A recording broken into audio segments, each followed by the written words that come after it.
Welcome to Pure Phuckery, the podcast. I'm your host, Dr. Monique Ross. In today's episode, I answer the $1 million question. Mo, where's the fucking book? For those of you who don't know me, I wrote a book, The Miseducation of Monique Ross. It's a 3-part series based off of the fuckery of my personal and love life. Most consider this a memoir, but I don't like to categorize it as such simply because not everything that was written actually transpired. I like to think of it as a cross between my imagination meets my reality, and then I'll leave it up to the reader to decipher what it is they want to believe. Oftentimes I get asked what motivated me, what set that fire inside of me, what inspired me to want to sit down and write a book.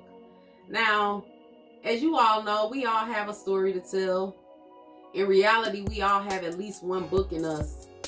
But for me, I've always had a passion for writing, something that was developed in high school with my English teacher, Mrs. Welch. Shout out to Mrs. Welch. But to be honest, I did not choose the Miseducation of Monique Ross. The Miseducation of Monique Ross chose me. And I'm going to tell y'all the long story short first.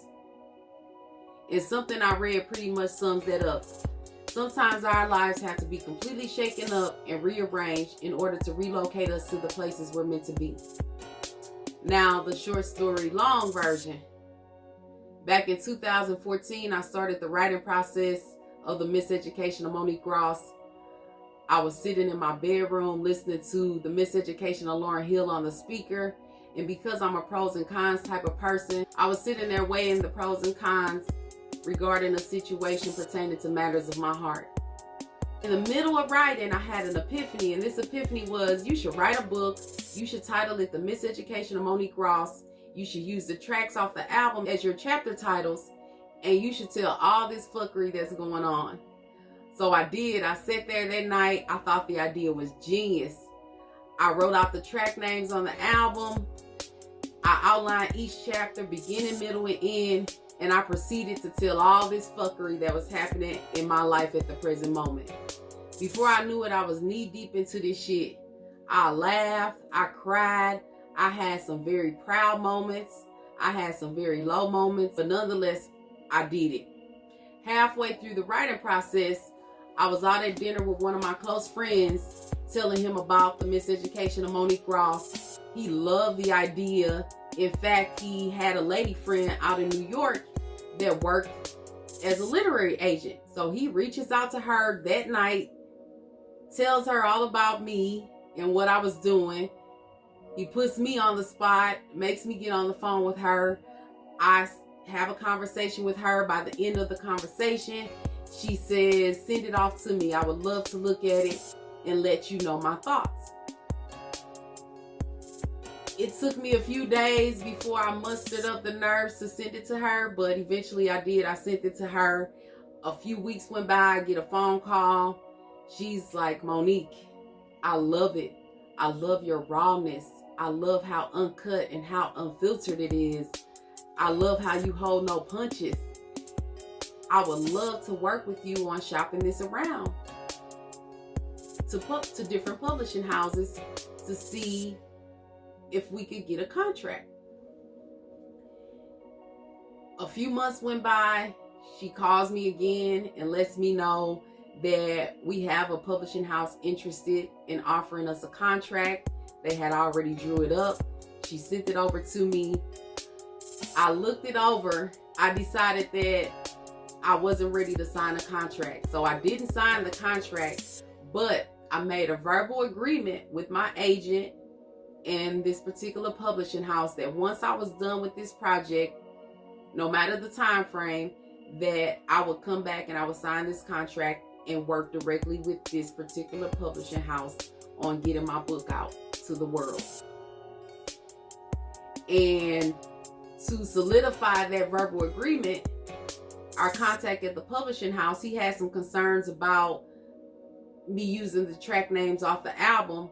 So he had reached out to his brother, who just so happened to work for either Columbia or Rough House Records.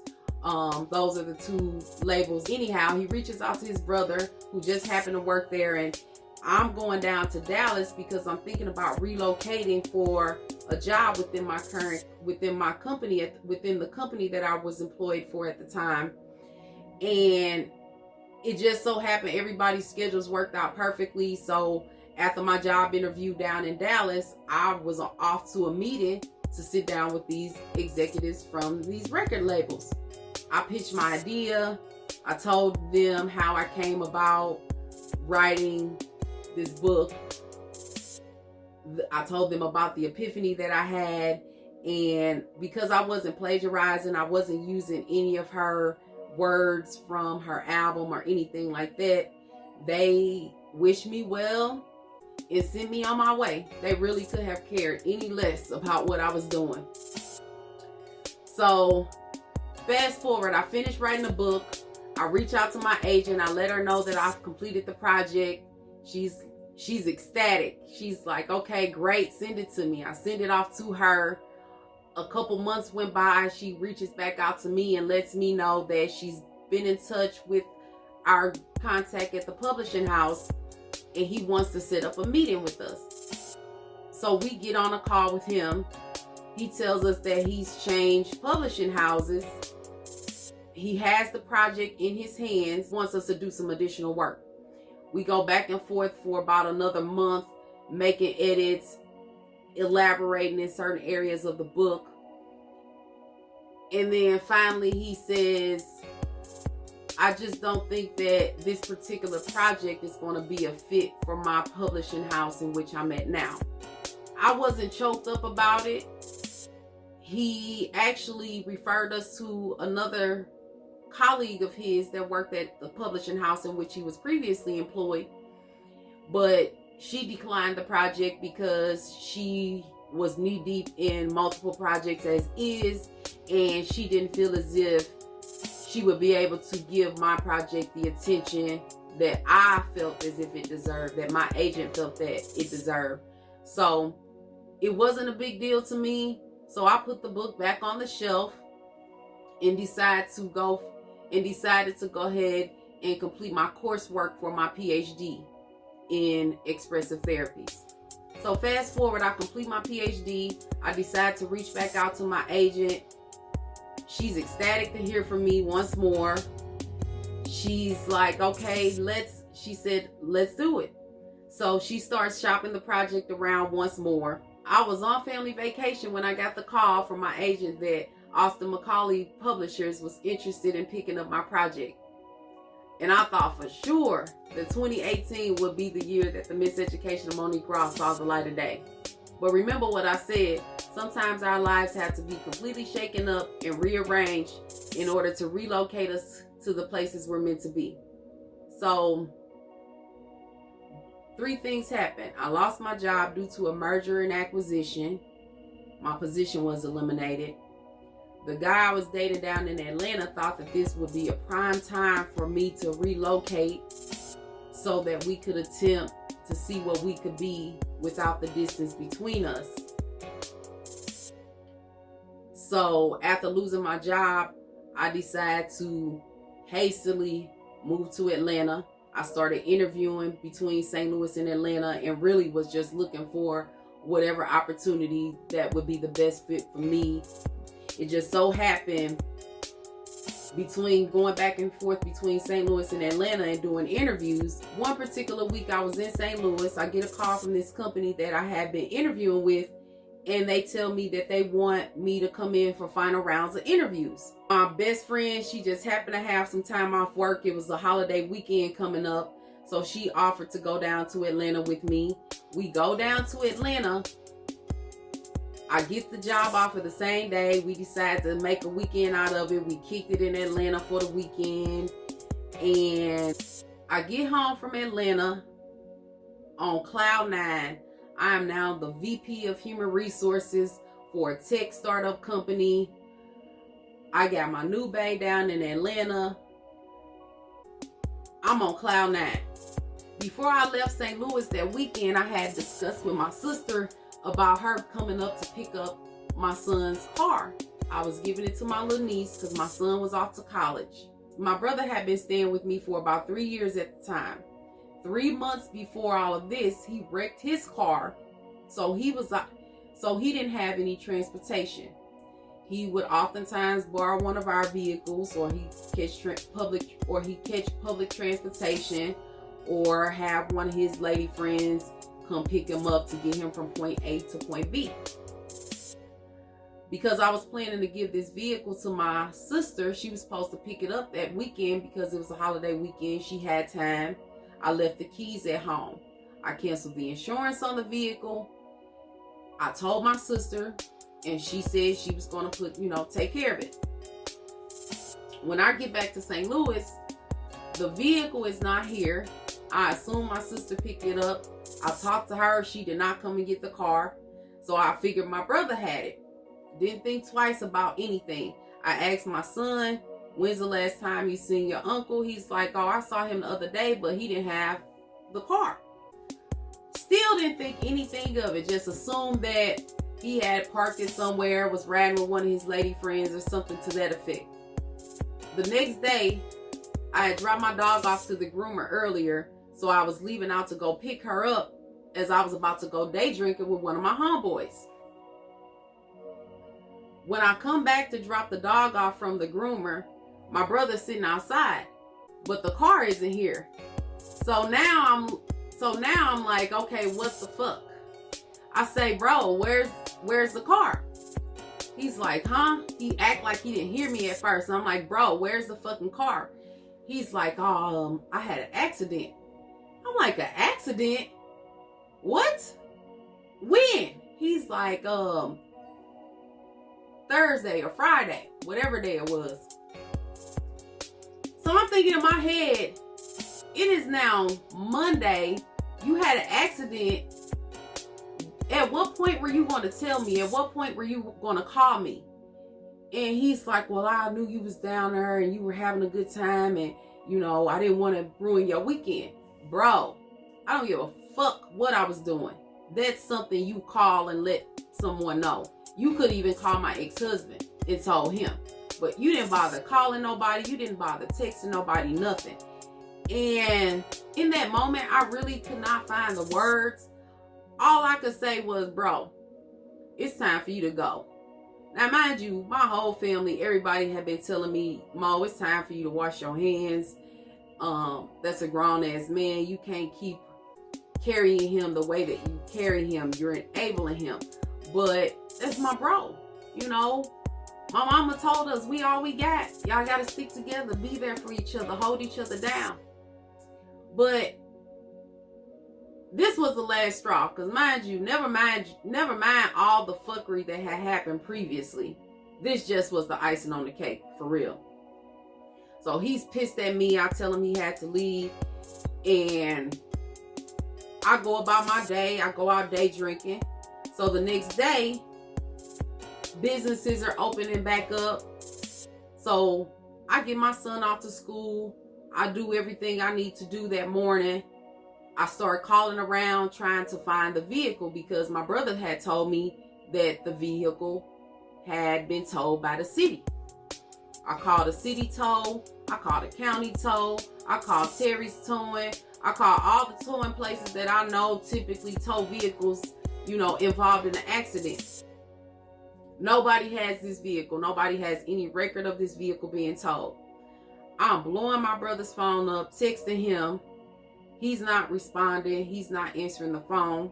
I remember he said that the accident took place down on Jefferson. So I put my dog in the car. I'm like, we can go for a ride. So we ride down to Jefferson.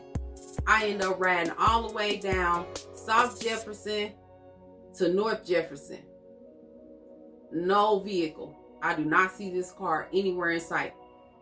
So I get back on the highway, driving up 40.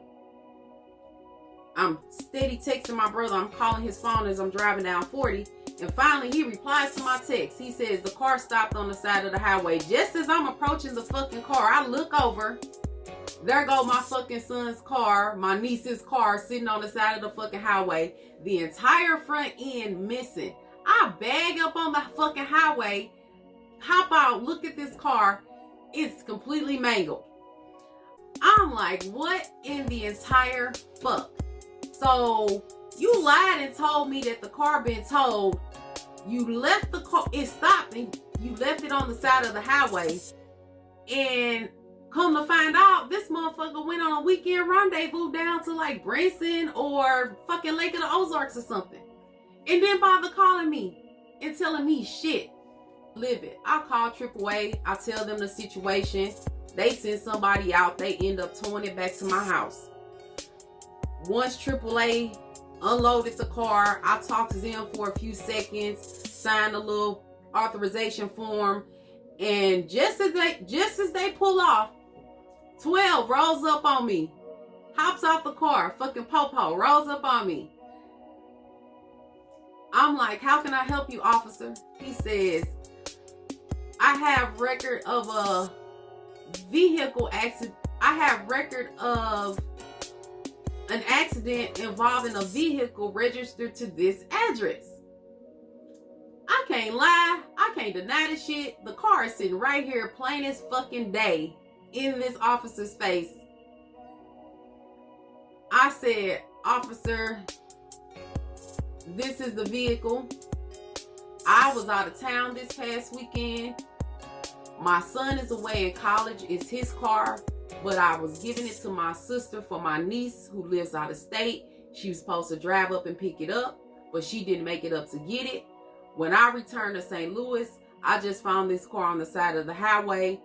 I showed him my AAA paperwork. He says, ma'am, would anybody else have had access to this vehicle? I said, well, my brother was staying here. And he says, is such and such your brother? I'm like, yeah. He says, he's here. He said, is he here? I'm like, no, he no longer lives at this address. He said, do you have a new address for him? No, officer, I do not. He thanked me for my time and he went on his way. My fucking head is spinning at this point because I still don't have all the details of the situation. So fast forward, I didn't hear anything else back from anyone outside of that officer showing up at my house. I never received a phone call or anything. I went on about my life. I went on about my day. I went on about my year. I'm back and forth between St. Louis and Atlanta. The VP of HR job that I had taken ended up falling through. They abruptly shut down, just disappeared, did not pay any of us. I have to fly down to Atlanta from St. Louis just to find out that they closed down the office space. Our neighbors there, hadn't seen them in multiple weeks. The employees were frustrated because they were out of a paycheck. Ultimately, we had to file a complaint with the Georgia Workforce Commission and get our own legal representation in order to receive our wages. That still didn't stop me in my tracks. I'm back and forth between St. Louis and Atlanta, unemployed, living my best fucking life. Everything's going great between me and Nube.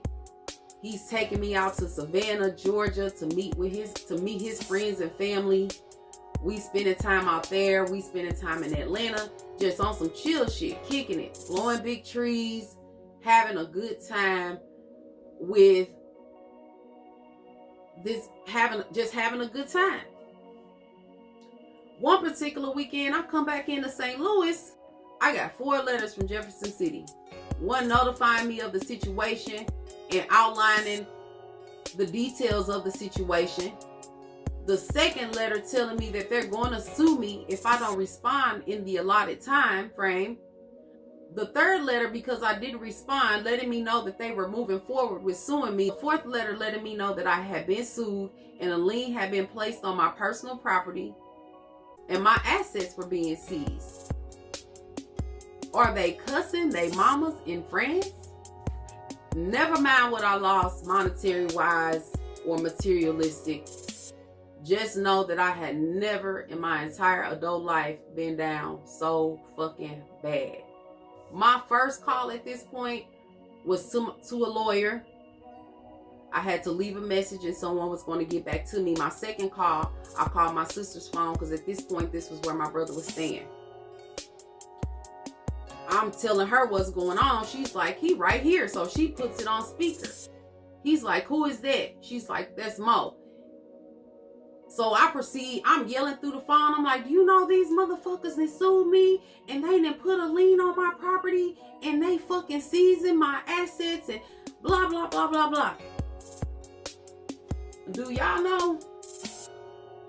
She had placed the phone on the table in front of him.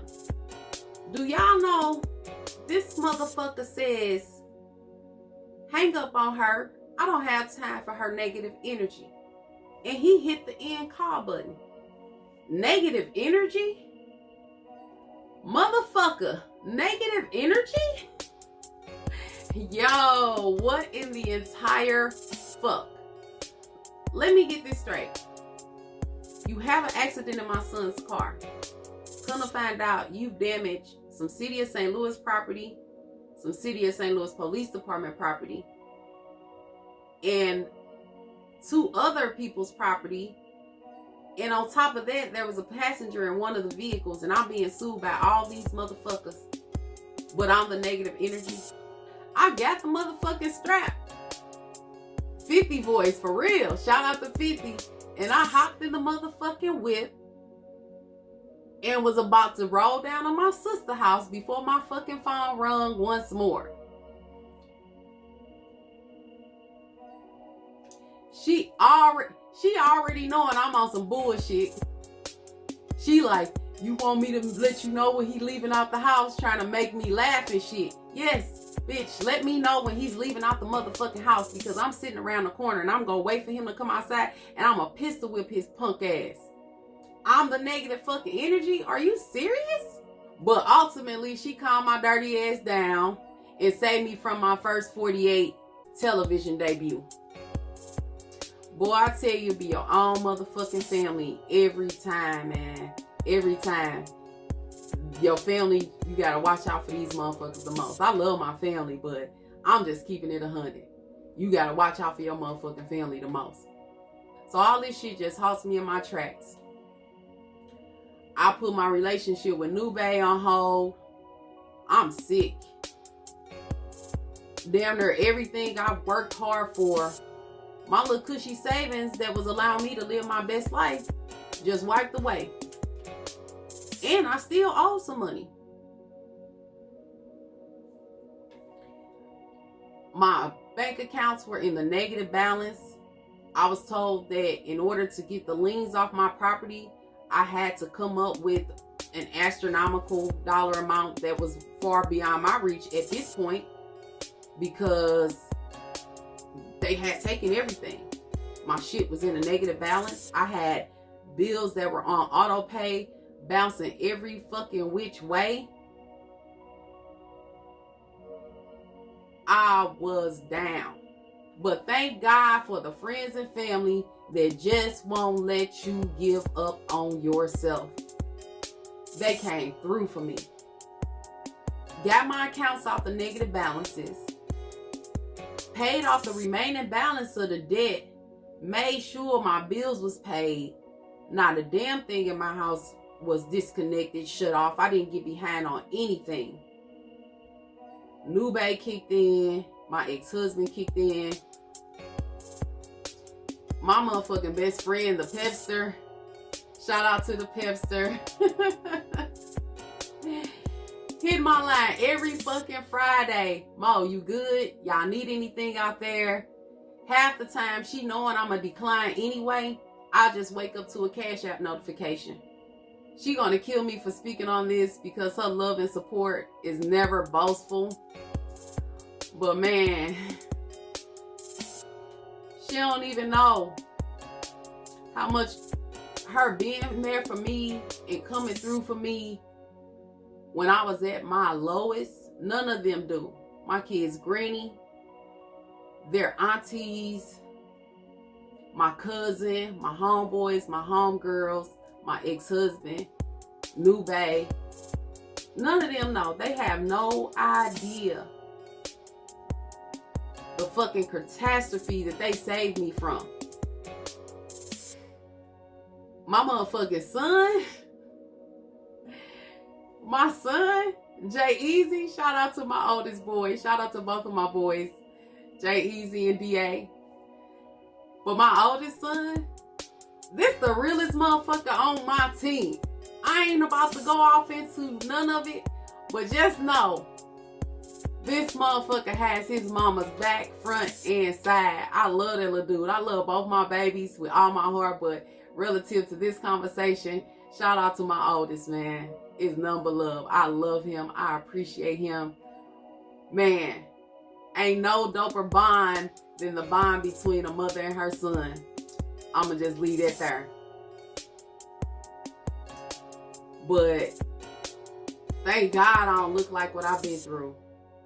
Long story short, I lost damn near everything. Damn near everything. And the only way I'm gonna get any of that shit back is if I directly sue my brother. And to be honest, I thought about it. Everybody was in my ear. You need to sue him. You need to sue him.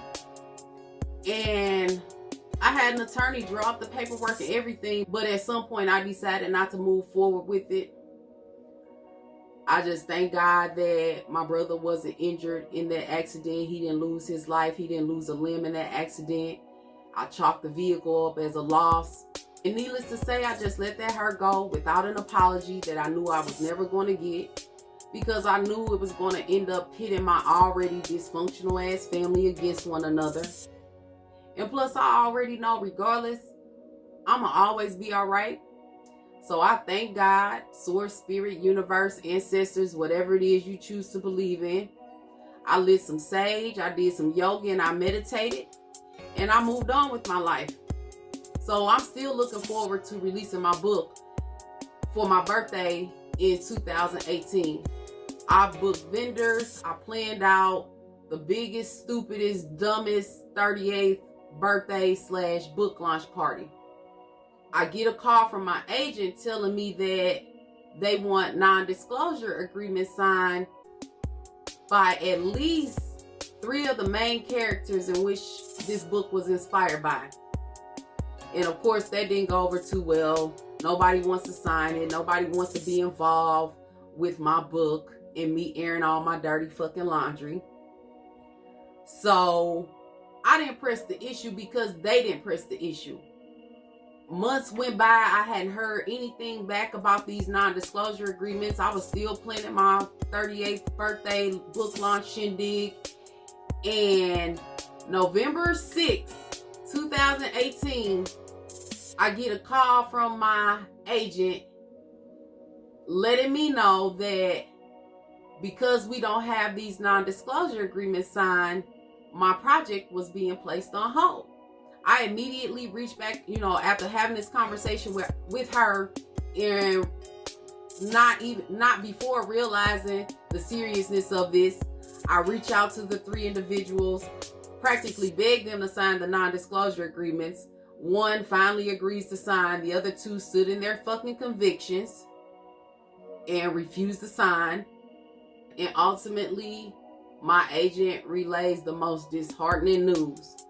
The book is being placed on hold until we get these non-disclosure agreements signed. I was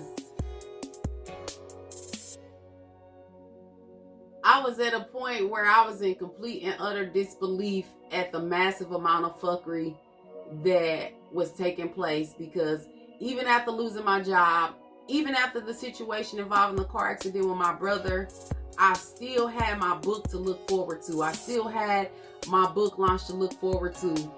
And now that's all being taken away, right? So I deleted all my social media and went dark, retreated into hermit mode, just out of shame and embarrassment, because I had announced on social media that the book was coming out in 2018. Everybody had been asking, Mo, where's the fucking book? And I'm like, yo, it's coming out this year. I'm doing a big launch party. I was going to send out my invites that weekend before getting the news. And thank God I hadn't sent those invites out, because I would have been so embarrassed. And everybody around me, they're like, well, you can still have your 38th birthday party. No, I don't want to have a 38th birthday party. I typically don't do anything big unless it's a milestone birthday. So I chalked that shit up as a loss. Went on with my life with New Bay. I'm back and forth between St. Louis and Atlanta. I decided I'm going to try to find me another job. So I put myself back out on the job market. And just after getting and accepting the first offer, my homegirl JP reaches out to me. Shout out to the homegirl JP. This lady has no idea just how deep my love and admiration runs for her. And she ain't gonna feel away for what I'm about to say next because we've already had the discussion. Anyhow, JP reaches out and she pitches the idea of a podcast to me. So before relocating to Atlanta, I entertained the idea and I get in the studio with her for a session. But after giving it a shot, I just blew it off. I just didn't feel like it was a fit for me. I felt uncomfortable and censored because for me, something didn't sit right about me talking shit in the church recording studio. I didn't feel comfortable speaking freely and expressing myself with the use of profanity that I oftentimes do. Because we shouldn't say fuck, fucker, motherfucker, or fuckery in a church. So I moved on from the idea. I'm back to the drawing board. I get a second job offer, and this one is the best job offer. It puts me back in the game, right? So then motherfucking Ronageddon strikes. And I'm left sitting idle and forced to face myself once more. What are the fucking odds? For real, what are the fucking odds? But because sometimes our lives have to be completely shaken up and rearranged in order to relocate us to the places we're meant to be. At some point throughout all this fuckery, everyone had agreed to sign my funky ass non-disclosure agreements. Their words, not mine. So I'm thinking, great, let's push this project forward. I reach out to my agent and publisher. We had a meeting. They decide that the project is on hold indefinitely because right now they decide that the project is on hold because they feel as if we missed our window back in 2018 when it was the 20th anniversary of Lauryn Hill's album, The Miseducation of Lauryn Hill, and they were going to attempt to equate that into our marketing and branding strategy. But now that that has passed, they want to wait on a new window to open up. So I'm sitting idle. I start brainstorming, trying to think of ways that I can create my own window of opportunity. I think back on the conversation that I had with JP while I was in conversation with my now creative director, because she pitched the idea of starting a YouTube channel and doing like a story time to build a following. This is all completely outside of my comfort zone, as I told you guys in the first episode of Pure Phuckery. I decided to entertain the idea. And not only are we going to start a YouTube channel, we're going to do a podcast and add the content on YouTube. And to push the envelope a bit further, I inquired to my publisher and my agent about how I can get myself out of this contract so that I can move forward with self-publishing. So while all of this is happening behind the scenes, I'm working on Pure Phuckery, the podcast. So just an FYI, regardless of what happens, whether I get out of this contract and self-publish or they decide they don't want to lose my project and bust a fucking move, I'm speaking it into existence right now. I manifest the fuck out of The Miseducation of Monique Ross. Part 1 will be released on my birthday this year, December 8th, 2020. And I'm going to have the biggest, dumbest, stupidest 40th birthday party with all my close friends and family in attendance to help celebrate me overcoming all the obstacles, all of my fears, and all of the fucking fuckery that I've endured throughout this process. So there you have it.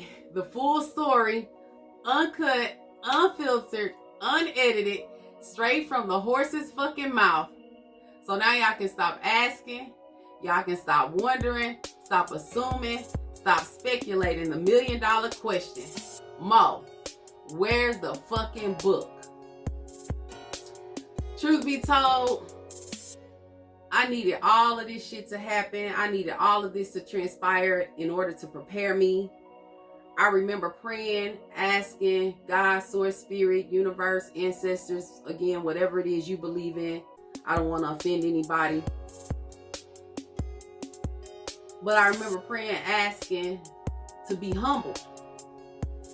Because back when I started the writing process, and even when I finished, I wasn't prepared mentally, physically, spiritually, emotionally.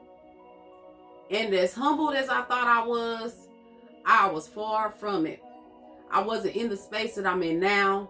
I lacked the knowledge, the wisdom that I have now, where I know that God is in complete control. And well, because sometimes our lives have to be completely shaken up and rearranged in order to relocate us to the places we're meant to be. All right, y'all. I'm off my fuckery for today. Thank you all for tuning in to Pure Phuckery, the podcast. I am your host, Dr. Monique Ross. Join me in next week's episode. It's going to be a music segment where I welcome my homeboy in St. Louis's own rapper, Buddy Motherfucking Love.